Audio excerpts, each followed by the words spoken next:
দর্শক বন্ধুরা, welcome back to my YouTube channel. বন্ধুরা, আমার ইউটিউব চ্যানেলে আপনাদের সকলকে স্বাগত জানাই। তো চলুন বিভিন্ন স্বনামধন্য পত্র পত্রিকায় প্রকাশিত কয়েকটি বিশেষ খবর দেখে নেওয়া যাক। আজকের পরিচিতি প্রকাশিত বিশেষ খবরটি হল ডিএ নিয়ে জোর চর্চা মহাকরণে। মহাকরণে বসে কর্মচারীরা হিসাব করছেন ডিএ বাড়লে তাদের বেতন কত হবে, কারণ ডিএ সংক্রান্ত একটি ফাইল অর্থ দপ্তর ঘুরে এসেছে। সূত্রের দাবি 5% ডিএ ঘোষণা করতে পারে রাজ্য সরকার। আরও একটি সূত্রের বক্তব্য, 5% থেকে বাড়িয়ে ডিএ 10% করার দাবি সরকার প্রধানের কানে পৌঁছে দেওয়া হয়েছে। পুরো বিষয়টি আপাতত সরকার প্রধানের কাছেই বন্দী। মহাকরণে গুঞ্জন, জানুয়ারি মাসের শুরুতে ডিএ ডিআর ঘোষণা হতে পারে। আবার লোকসভা নির্বাচনের দিন তারিখ ঘোষণার আগেও ডিএ ডিআর ঘোষণা করে চমক দিতে পারেন ডক্টর মানিক সাহার সরকার। সরকার ঘনিষ্ঠ কয়েকটি সংগঠন নেতৃত্ব জানিয়েছেন তারাও সরকারের কাছে ডিএ ডিআর ঘোষণার দাবি করেছেন। তাদের বক্তব্য, 10% কম ডিএ ডিআর ঘোষণা করা ঠিক হবে না। তাছাড়া বকেয়া ডিএ ডিআর 26%। নতুন বছর করা নাড়ছে।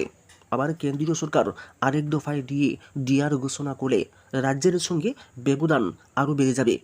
তাছাড়া বামফ্রন্ট সরকারের আমলে 5 বছরে হিসাবে ডিএ ডিআর ঘোষণা করা হয়েছিল 46%। 2017 সালের পর ডিএ ডিআর ঘোষণা করা হলেও তা বছরে দুবার ছিল না।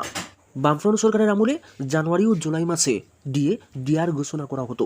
2018 সালে সরকার পরিবর্তন হয়েছেন। বিজেপি আইপিএফটি জোট সরকারের আমলে ডিএ ডিআর ঘোষণা করা হয়েছিল মোট 20%। একসঙ্গে 12% ডিএ ডিআর ঘোষণা দিয়ে যথেষ্ট প্রচার চালানো হলেও 3 ও 5% ডিএ ডিআর ঘোষণা ছিল বর্তমান সরকারের আমলে। সর্বমোট 20% ডিএ ডিআর ঘোষণা করেছে বিজেপি পরিচালিত সরকারের মন্ত্রিসভা। এখনও বকেয়া 26%। তাছাড়া বর্তমান সরকারের আমলে কেন্দ্রীয় সরকারের কর্মচারীদের ন্যায় সর্বোচ্চ 2.72 না দেওয়া হলেও তা 2.57 করা হয়েছিল 2018 সালের পরেই।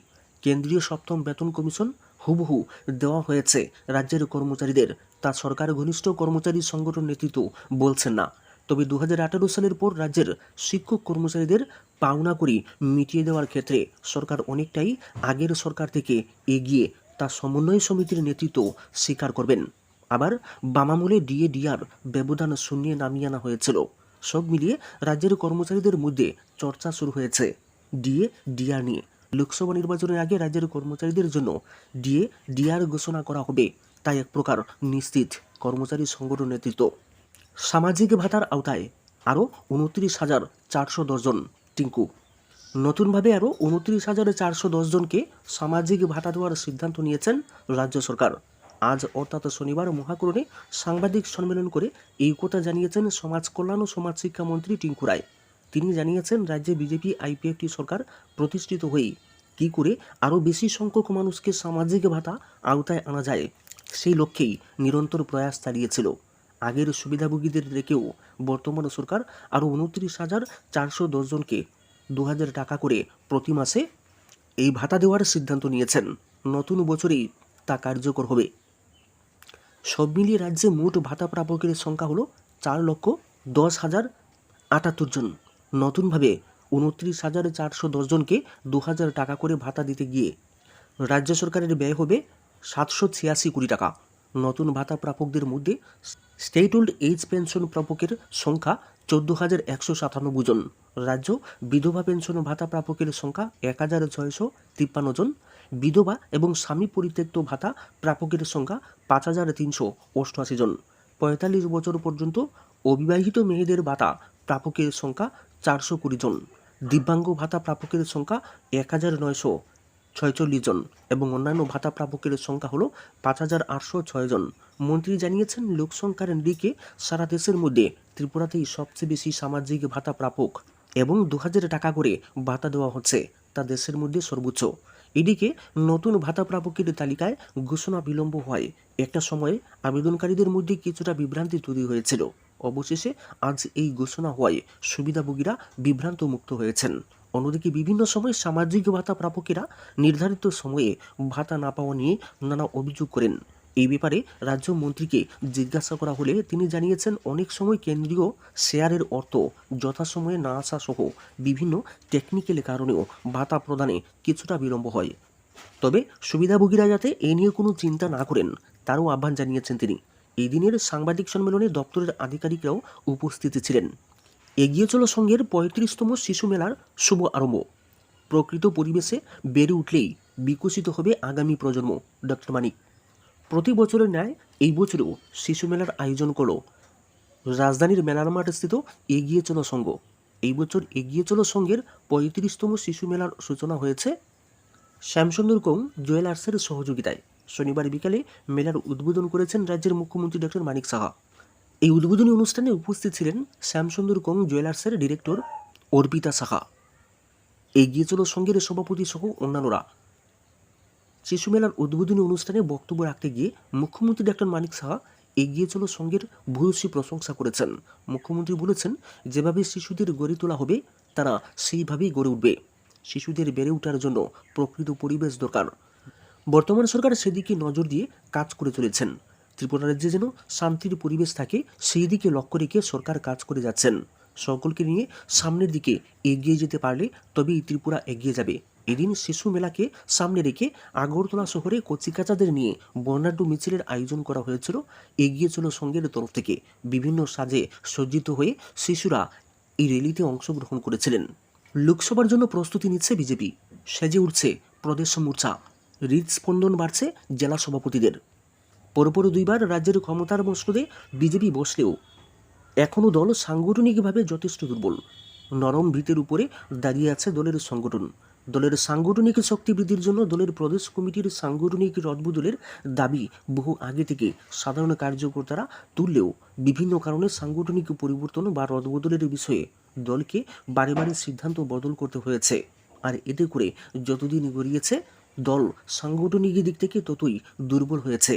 অবশেষে শনিবার দলের প্রদেশ কমিটি সহ মোর্চা সংগঠন পুনর্গঠনের ঘোষণা করা হলো প্রদেশ কমিটির তরফে। মোর্চা সংগঠনগুলোতে নতুন মুখ আসবে তা আগেই আভাস পাওয়া গিয়েছিল। সব কয়টি মোর্চা সংগঠনের প্রদেশ সভাপতি কোনো না কোনো নিগম সংস্থার চেয়ারম্যান পদে আসীন হয়েছেন। এক ব্যক্তি এক পদ নীতিতে তাদের সরান হবে। যদিও এই দিনের পুনর্গঠিত কমিটিতে দেখা গিয়েছে এক ব্যক্তি এক পদ এই নীতি এখানে কার্যকর হয়নি। একাধিক নেতা নেত্রী একাধিক পদে আসেন। এই দিনের ঘোষিত তালিকা দেখে নিজ দলের একেবারে সন্তুষ্ট বা বিরোধীরা দুশ্চিন্তায় পড়েছেন এমন কোনো আভাস পাওয়া যায়নি। দলে যোগ দিয়েই কম সময়ের মধ্যে গুরুত্বপূর্ণ দায়িত্ব পেয়েছেন বিল্লাল মিয়া। তাকে দলের সংখ্যালঘু মোর্চার প্রদেশ সভাপতি করা হয়েছে। তিনি বক্সনগর বিধানসভা কেন্দ্রের উপভোটের মুহূর্তে কংগ্রেস ছেড়ে বিজেপিতে সামিল হয়েছিলেন। সুবল ভৌমিক আগেও দলের সহসভাপতি ছিলেন। পাতালকন্যা জমাতিয়া, বিমল চাকমা, ডক্টর অশোক সিনহা সকলেই দলীয় পদ ছাড়াও প্রশাসনিক দায়িত্বে রয়েছেন। ফলে এক ব্যক্তি এক পদে রয়েছেন প্রদেশ সভাপতি রাজীব ভট্টাচার্য ও সহসভাপতি সুবল ভৌমিক। সাধারণ সম্পাদক পদে এসেছেন বিধায়ক ভগবান দাস।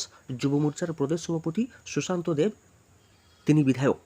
জনজাতি মোর্চার প্রদেশ সভাপতি ও ওবিসি মোর্চার দায়িত্ব পাওয়া দুইজনই দলের জেলা সভাপতির দায়িত্বে আছেন। অচিরেই তাদের এই পদ থেকে অব্যাহতি দেওয়া হতে পারে বলে খবর। প্রদেশ ও প্রদেশ মোর্চাদের রদবদল আসার পর এবার দলের ও মোর্চার জেলা কমিটিতে রদবদল আসতে পারে। আর এটা নিশ্চিত করতেই দলের বেশ কয়েকজন জেলা সভাপতির কপালে চিন্তার ভাঁজ পড়তে শুরু করেছে। হৃদস্পন্দন বেড়ে গিয়েছে দলের বহু নেতার। রাজনৈতিক মহলের মধ্যে দলের নিচু স্তর অর্থাৎ মণ্ডল পর্যায়ের ব্যাপক রদবদল পুরোদমে প্রয়োজন। মূলত সাধারণ মানুষের মধ্যে খুব বিক্ষোভের জন্ম হয়েছে এই স্তরের নেতৃত্বের জন্য। আর মণ্ডল স্তরের নেতাদের মদত জুগিয়ে চলেছে জেলা সভাপতিদের একটা অংশ।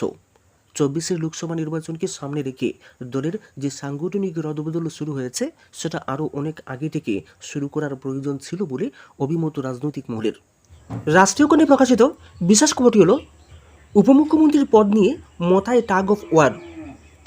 বিজেপি আইপিএফটি জোট সরকারে সামিল হওয়ার ক্ষেত্রে সিংহভাগে তীব্রামতা বিধায়কে সহমত, অর্থাৎ ডাবল ইঞ্জিনের সরকারে সামিল হওয়ার প্রশ্নে দ্বিমত নেই তীব্রামতার পরিষদীয় দলে। দ্বিমত হলো উপমুখ্যমন্ত্রী পদ নিয়ে কে হবেন উপমুখ্যমন্ত্রী। কেননা অনিমেষ দেববর্মাকে উপমুখ্যমন্ত্রী হিসেবে মানতে নারাজ মতার বিধায়কদের একটা বড় অংশ। স্বাভাবিকভাবেই উপমুখ্যমন্ত্রীর পদ নিয়ে রীতিমতো টাগ অফ ওয়ার শুরু হয়েছে রাজ্যের প্রধান বিরোধী দল তীব্রামথায়। দলীয় সূত্রে খবর, এই মুহূর্তে 13 জনের তীব্রামথার পরিষদীয় দল 3 গোষ্ঠীতে বিভক্ত হয়ে পড়েছে।